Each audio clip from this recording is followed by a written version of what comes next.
मुझे बहुत खुशी हो रही है आप लोगों को ये बताते हुए कि मेरे जो ग्रुप सेशंस है वो अब दोबारा से शुरू होने वाले हैं। तो अगर आप मेरा सेशन अटेंड करना चाहते हैं तो आपको मेरी वेबसाइट पे जाना है, दैट इज़ www.sandeepmaheshwari.com, और वहाँ पर जा करके आप फ्री में रजिस्टर कर सकते हैं। उसके बाद में आपके मोबाइल के ऊपर एक SMS आएगा जिसमें एक लिंक होगा, उस लिंक पर आप क्लिक करेंगे और अपनी सीट को कन्फर्म करेंगे तो आपको एक एंट्री पास मिलेगा जिसके बेस पर आप यहाँ पर आ सकते हैं। Wish you all the best and see you soon.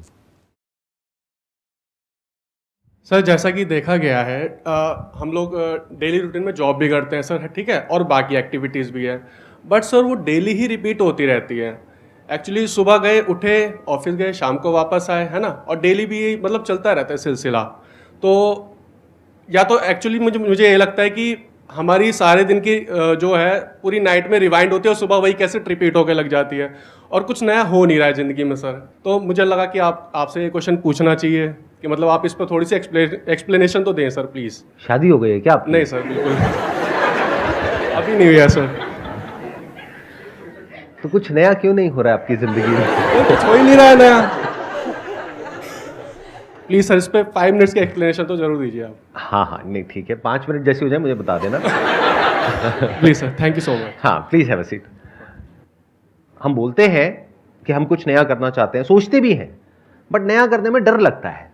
That is called fear of the unknown. कि अगर आपकी लाइफ बुरी से बुरी भी है तो जैसी भी है नोन है। नोन मतलब होता है आपको पता है कि क्या होने वाला है सुबह उठने के बाद में, और कहां जाना है, कहां से वापस आना है, किससे मिलना है, किससे नहीं मिलना है, सब कुछ पता है। जैसे ही कुछ नया करते हो तो वहां पे रिस्क होता है। फॉर एग्जाम्पल आप मेट्रो में जा रहे हो, उसी रूट से जा रहे हो, आपको कौन रोक रहा है? अपने साथ में कोई है उससे बात करने से। आप चाहो तो बात कर सकते हो, चाहो तो किसी स्पोर्ट्स कॉम्प्लेक्स में जा सकते हो, वहां पे दोस्त बना सकते हो, चाहो तो अपने घर के बाहर ही निकल करके आप देखोगे बहुत सारे पार्क्स हैं, तो आप जा करके किसी से भी हाय हेलो कर सकते हो, बात कर सकते हो। तो उसमें कौन रोक रहा है हमको? कोई भी नहीं।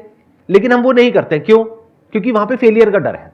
क्योंकि हो सकता है आप जा करके पार्क में किसी से बात करोगे और वो शोर मचाने लग जाए, मुझे छेड़ रहा है, गड़बड़ हो गई, बेकार में पिटाई हो जाएगी। तो पिटाई का डर है ना। इतना तो एक माइक लेकर के बोलना। सर इतना पिटाई का डर तो होना ही चाहिए ना। इतना तो पिटाई का डर होना ही चाहिए। मतलब आप चाहते हैं कि कोई बेचारा किसी बेचारी से बात तक ना करे, और फिर आप कहते हो कि सर लव मैरिज नहीं हो पा रही है, हम क्या करें, कोई मिलता नहीं है, कोई मिलती नहीं है, अरेंज मैरिज में ढंग का नहीं मिलता है, क्या करें सर? अरे किसी को मौका दो, वो आकर के बात ही तो कर रहे हैं, हाय हेलो ही तो कर रहे हैं, एक स्माइल पास ही तो कर रहे हैं, उसमें भी हम गलत मतलब निकाल लेते हैं। स्माइल पास करना गुनाह हो गया क्या? ये बहुत बड़ी प्रॉब्लम है हमारे यहां पर। आप किसी दूसरी कंट्री में जाओ, यूएस में जाओ, यूके में जाओ, वहां पे चलते चलते भी आपको लोग स्माइल पास कर देंगे। यहां करके देखो। तो ये एक बहुत बड़ी प्रॉब्लम है, और ये प्रॉब्लम ये मत समझ लेना सिर्फ मेल्स के लिए है, ये फीमेल्स के लिए भी बहुत बड़ी प्रॉब्लम है। अरे आप किसी से बात ही नहीं करोगे तो आपकी एक अच्छी रिलेशनशिप बनने की पॉसिबिलिटी क्या है? पूरी लाइफ आपने डरा करके रखा लड़कों को, उन्होंने बेचारों ने हिम्मत ही नहीं करी आपके पास आने की या आपसे बात भी करने की। अब आपकी एज हो गई शादी की, अब घर वाले कह रहे हैं शादी कर लो। अब कहते हैं थोड़ा बहुत एडजस्टमेंट तो करना पड़ेगा। अब वो थोड़ा बहुत कई बार बहुत ज्यादा हो जाता है। इस एज में आप लोग बहुत अच्छे से समझ पा रहे होंगे, मैं ठीक कह रहा हूं गलत कह रहा हूं? इस एज ग्रुप में सबसे बड़ी प्रॉब्लम क्या होती है घर वालों की तरफ से? कि अब सेटल हो गए, शादी कर लो। कितनों को ये प्रॉब्लम आ रही है? हाथ ऊपर करके बताओ। आ रही है ना? अब क्यों आ रही है प्रॉब्लम? क्योंकि इतने बढ़िया वो बैठे हैं पीछे, उनको आपने कभी मौका ही नहीं दिया, और आज भी आप मौका नहीं देने वाले। मतलब इतना नहीं है कि यहां से सेशन खत्म हो रहा है उसके बाद में चलो साथ में ऑटो में चल लेते हैं।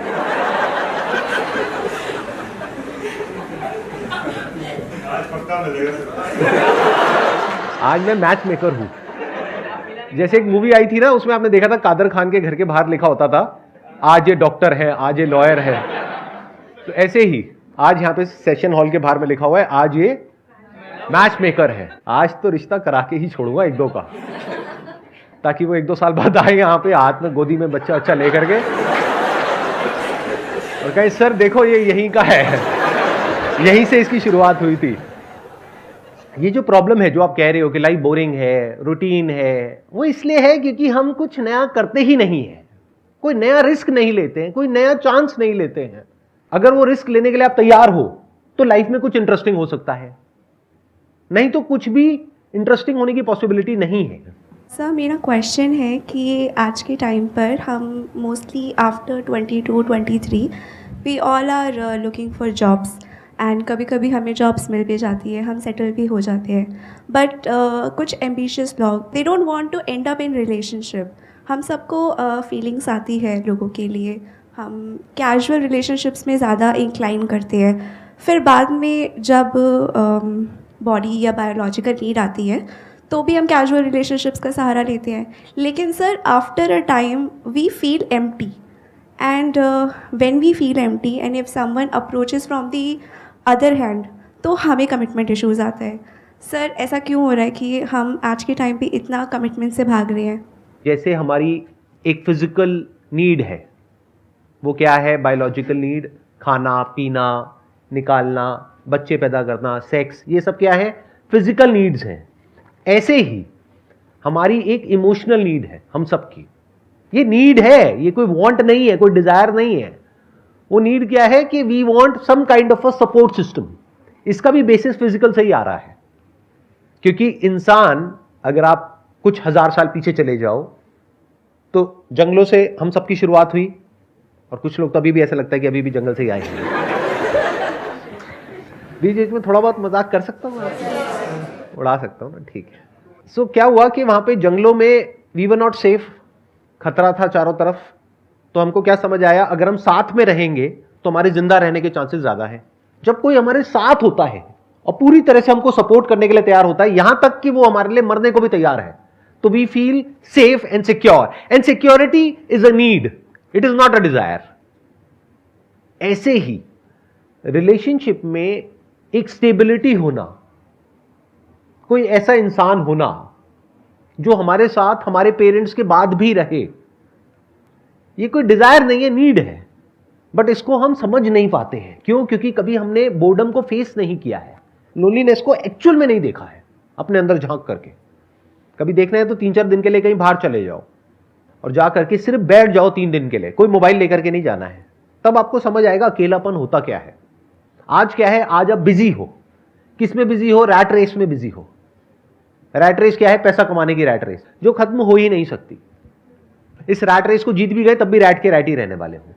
क्यों? क्योंकि पहले तो ये टेंशन होती है 20-22 साल की एज में एक जॉब मिल जाए, जॉब मिल जाए, जॉब मिल जाए। आपने क्वेश्चन में भी बोला कि कुछ लोगों की जॉब लग जाती है, कुछ की नहीं, सबकी लग जाती है। नहीं लगेगी तो बेचारे कहां जाएंगे?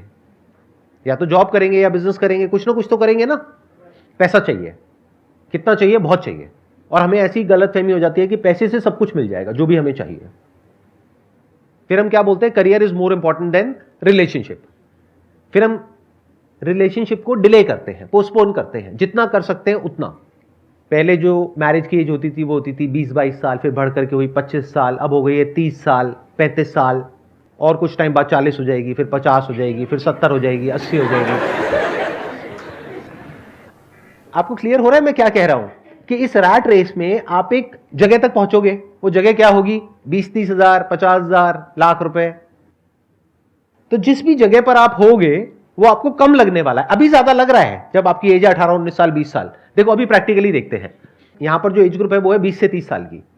तो जो 20-21 साल वाले होंगे उनको लग रहा होगा कि अगर हमारे को एक 20-30 हजार की भी जॉब मिल जाए तो लाइफ सेट हो जाएगी। यहां कितने हैं जिनकी ऑलरेडी जो जॉब है वो 30-40 हजार, 50 हजार रुपए से ऊपर की है? हाथ ऊपर करिए। क्या लाइफ बहुत बढ़िया चल रही है? ऐसे कर दिया लोगों ने, अरे नहीं सर क्या बात कर रहे हो। लेकिन इल्यूजन क्या है कि आज 50 हजार रुपए इस वजह से ठीक नहीं चल रही लाइफ। वही सेम इल्यूजन जो 5 साल पहले था कि आज मेरी सैलरी 20 हजार है इसलिए लाइफ बढ़िया नहीं है, जब 50 हजार हो जाएगी तो बढ़िया हो जाएगी। आज का इल्यूजन है अगर 50 हजार से 1 लाख हो जाएगी तो लाइफ बहुत बढ़िया हो जाएगी। ये कभी नहीं होने वाली, क्योंकि जो करियर के पीछे दीवाना है, करियर करियर करियर करियर, पैसा पैसा पैसा पैसा पैसा, वो एंटैंगल्ड हो जाएगा इस पूरे के पूरे सिस्टम में। उसके अंदर डर भी होगा उस नौकरी को खोने का। तो वो जो कंपनी जहां पर वो काम करेगा वो उसको यूज नहीं करेगी, उसका फायदा नहीं उठाएगी, उसको समझ नहीं आएगा कि अगर इसकी नौकरी गई तो इसकी क्या हालत होने वाली है। तो क्या वो प्रेशर क्रिएट नहीं करेगी? जब कोई लोन लेना होता है तो कंपनी से ही तो आप डॉक्यूमेंट्स लेते हो, तो कंपनी को तो आपका पूरा बायोडेटा पता है कि कितना आपने लोन लिया हुआ है, कितना कर्जा आपके सर पे है, कितनी आपकी सैलरी है, कितनी आपकी किस्तें हैं, और उनको ये भी पता है कि अगर आपको इमीडिएटली अभी निकाल दिया तो आपके साथ में क्या होने वाला है। तो समझ गए क्या हो रहा है? ये पूरा का पूरा जो स्ट्रक्चर है वो हमको फंसा देता है बुरी तरीके से, और फिर वो एज भी निकल जाती है कि जब कोई रिलेशनशिप एक्चुअल में बन पाए। और प्लस एक और प्रॉब्लम है, हम रिलेशनशिप के लिए ओपन ही नहीं है। फिर घर वाले बोलते हैं कि चलो शादी कर लो। शादी कहां से कर लो? चलो वहां से रिश्ता है, वहां से आया है, हाँ दूर के वो हैं, वहां से कहीं से रिश्ता है, क्योंकि पास के तो सारे भाई बहन हैं। अब दूर का कोई है, अब दूर का है तो उसका क्या पता आपको कौन है, क्या है, उसका क्या बैकग्राउंड है, क्या नहीं है, कुछ पता है क्या? ब्लाइंड खेलने के जैसा हो गया। और दूसरा ऑप्शन क्या है कि शादी ही मत करो, करियर पर ही फोकस करो। तो इस करियर में है क्या?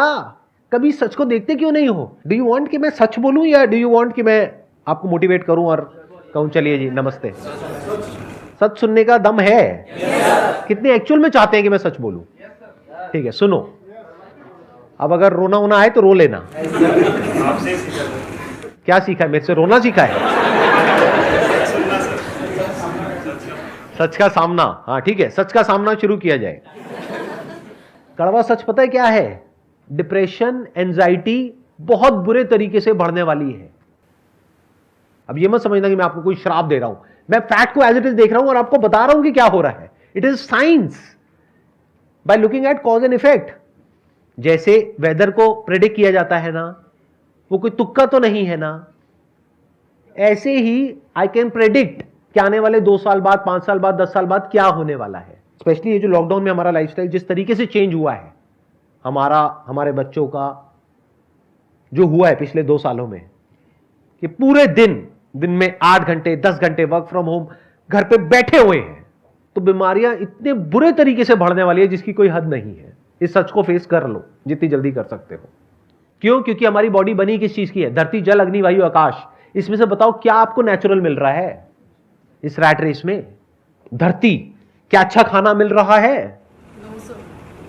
ऐसा खाना जिसको आप खाओ तो अंदर से एनर्जी बढ़ जाए, बिल्कुल फ्रेश, ऐसा तो नहीं है ना। ये सच है या मेरी कोई इल्यूजन है? मैं हवा में तो बातें नहीं कर रहा ना। धरती, जल, पानी बहुत अच्छा है क्या? किसी नदी में से निकाल करके पी रहे हो? पाइपलाइन से आ रहा है, उस पाइपलाइन में बहुत सारे केमिकल्स डाले जाते हैं ताकि उसमें बैक्टीरिया और वायरसेस पैदा ना हो। अब मैं किसी को ब्लेम नहीं कर रहा हूं यहां पे, मैं बस फैक्ट्स एक एक करके आपके सामने रखता चला जा रहा हूं। धरती, जल, अग्नि, क्या पूरे दिन सनलाइट में रहते हो? क्या आपके ऑफिस में डायरेक्ट सनलाइट आती है? क्या घर में सनलाइट आती है? और सनलाइट को हम क्या समझते हैं? Vitamin D. अरे घोचो, सिर्फ विटामिन डी के लिए नहीं होता है। Sunlight is what we are made of. Our body is made of sunlight, so we need sunlight to survive. वायु, प्राण उसको बोलते हैं हिंदी में। तो क्या जो वायु हमारे अंदर जा रही है वो बिल्कुल प्योर है? दिन की 15 से 20 सिगरेट आप पी रहे हो, अगर नहीं भी पी रहे हो तो, और पी रहे हो तो उतनी ऐड कर दो। वायु के बाद क्या है? आकाश। आकाश मतलब क्या? स्पेस। कभी इस चीज को एक्सपीरियंस करके देखना, किसी पहाड़ की चोटी पर जाना, वहां पर जाकर के सिर्फ बैठ जाना अच्छा लगने लग जाएगा। क्यों होता है ऐसा? कभी सोचा है? We need space. कभी अपने घर की छत पे या बचपन में कभी कहीं अपने किसी रिलेटिव के घर पे, दादी के, नानी के, कहीं पर छत पर आप सोए हो और लेट करके ऊपर तारों को देखा है? कैसा लगता है? ऐसा कुछ होता है दिल्ली में? दिल्ली में भगवान बचाए आपको। तो क्या प्योर है आपकी लाइफ में? बताओ तो सही। और फिर ये कैसे एक्सपेक्ट कर सकते हो कि ब्रेन ठीक काम करेगी? माइंड क्या होता है जिसको माइंड बोलते हैं? पॉजिटिव सोचो, पॉजिटिव सोचो। घर वालों को अगर आप जाकर के बोलोगे ना मेरे को डिप्रेशन हो गया, एंजाइटी हो गई, वो कहेंगे अरे ये सब कुछ नहीं होता, तेरे मन का वहम है, और आप मान भी लेते हो, तो वो भी बेवकूफ, आप भी बेवकूफ। अरे ये जो डिप्रेशन है, एंजाइटी है, इसका फिजिकल बेसिस है। तो इस रैट रेस के चक्कर में हुआ क्या है कि हमारी बॉडी पूरी तरीके से ट्रैप्ड है, चारों तरफ से हम फंस चुके हैं। बीमारियां अनलिमिटेड हैं जो अभी हमें पता नहीं है, क्योंकि अभी उसके इफेक्ट दिख नहीं रहे हैं, अंदर हो चुकी है पैदा। अगर पूरा बॉडी का प्रॉपर चेकअप कराओगे तो बीमारियां नजर आ जाएंगी किस किस तरह की, क्या क्या है, बट दिख नहीं रही है अभी, उसका इफेक्ट नहीं दिख रहा है। जब तक इफेक्ट दिखेगा तब तक लेट हो जाएगा, क्योंकि फिर दवाइयां खानी पड़ेगी, फिर दवाइयों के साइड इफेक्ट्स होंगे। दिख रहा है ना कैसे हम साइकिल में फंस रहे हैं। तो इस साइकिल से बचना is almost next to impossible. तो जब बुरी तरीके से हम फंस जाएंगे चारों तरफ, तब उस पैसे का, उस करियर का करोगे क्या? I just wanted to ask, जिस तरह से आप सोसाइटी बता रहे हो, it's inclining toward a little dystopian society. How much it's difficult to acknowledge कि the partner you are looking for is the right partner, because it's easy to get it, easy to get out. इंसान का जो basic nature है ना, फिर चाहे वो mail हो चाहे फीमेल हो, वो ऐसा नहीं है कि एक ही पार्टनर के साथ में पूरी लाइफ रहता चला जाएगा या रहती चली जाएगी। क्या होता है, एक रिलेशनशिप से हमें कुछ मिलता है और कुछ सैक्रिफाइस करना पड़ता है। जब तक ये इक्वेशन जो मिल रहा है उसके फेवर में है, तब तक हम कुछ सैक्रिफाइस करने के लिए तैयार होते हैं। क्या सैक्रिफाइस करने के लिए तैयार होते हैं? जो हमारे बेसिक डिजायर्स हैं, बेसिक अर्जेस हैं, बेसिक नीड्स हैं। ये मत समझना कि अगर आपकी किसी से शादी हो गई, या पहले के जमाने में भी अगर किसी की, आपके पेरेंट्स की कहीं किसी से आपस में शादी हो गई, तो कभी उनके मन में ये थॉट्स ही नहीं आए, या वो कभी किसी की तरफ अट्रैक्ट ही नहीं हुए। अट्रैक्शन इज नॉर्मल, ऐसे थॉट्स आना इज ऑल्सो नॉर्मल। कभी ये मत समझने लग जाना कि ऐसे थॉट्स ही नहीं आएंगे आपके माइंड में या सामने वाले के माइंड में। बट सवाल ये उठता है, कौन वो स्टेप उठाएगा और कौन नहीं उठाएगा। अगर दोनों करियर के पीछे दीवाने हैं, तो दोनों की प्रायोरिटी क्या है? करियर। रिलेशनशिप तो है ही नहीं, सेकेंडरी है। बट अगर दोनों अच्छे दोस्त हैं, तो उनकी प्रायोरिटी कुछ और हो गई। वो हो गई कि हमें साथ में टाइम स्पेंड करना है। अब सारी इक्वेशन बदल गई। अब इस रिलेशनशिप में जो दोनों पार्टनर्स हैं, वो अपनी जो अर्जेस हैं, औरों की तरफ जो वो अट्रैक्ट हो रहे हैं, उसको सैक्रिफाइस करने के लिए तैयार हो जाएंगे। और साथ में क्योंकि दोनों को कुछ ऐसा मिल रहा है विच इज प्राइसलेस, तो उसके लिए वो कितना भी बड़ा सैक्रिफाइस देने के लिए तैयार हो जाएंगे। आप समझ रहे हो? मतलब it is basically an equation. ऐसा कभी भी नहीं था कि अट्रैक्शन नहीं था। इसका प्रूफ यह है कि पहले के जमाने में, आज से 100 साल 500 साल पीछे आप चले जाओ, कुछ राजा महाराजा होते थे, उनकी 100 बीवियां होती थी। और ऐसे कुछ कंट्रीज आज भी हैं जहां पे कुछ फीमेल्स हैं, उनके इतने हस्बैंड्स होते हैं, मल्टीपल हस्बैंड्स होते हैं। तो दोनों ही तरफ है अर्जिस। तो ये मत समझना कि आज कुछ अलग हो रहा है। जैसे आप जानवरों को देखेंगे तो बायोलॉजिकली हम में और बंदरों में ज्यादा फर्क नहीं है। तो क्या बंदर एक ही पार्टनर के साथ रहते हैं पूरी लाइफ? नहीं रहते।